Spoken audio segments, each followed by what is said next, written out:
Guys আসসালামু আলাইকুম, welcome to my back channel. আজকে আমি মাছ সজনা দিয়ে রান্না করব। দেখো মাছটাকে ভালো করে ধুয়ে হলুদ দিয়ে মেখে নিয়েছি।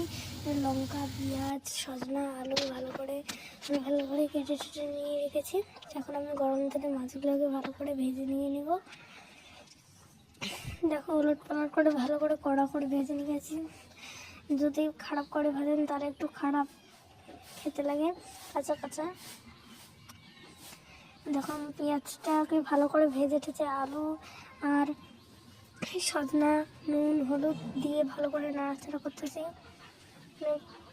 পেঁয়াজটাও দিয়ে দিয়েছি, পেঁয়াজ লঙ্কা বাটা ছিল ওগুলো দিয়ে দিয়েছি। দেখো আমি ভালো করে নেড়ে চেড়ে নিচ্ছি।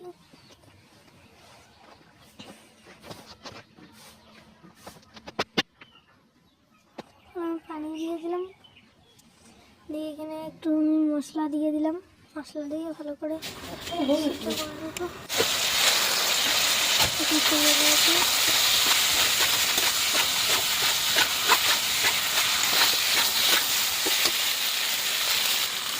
এখন একটু এখানে পানি দিয়ে দিলাম, দিয়ে এখন আমি ভেজে রাখা মাছটাকে ছেড়ে দিয়ে দিল। ভালো করে ভেজে রাখা মাছটাকে ছেড়ে দিয়েছি।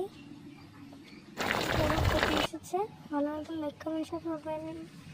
আল্লাহ হাফিজ।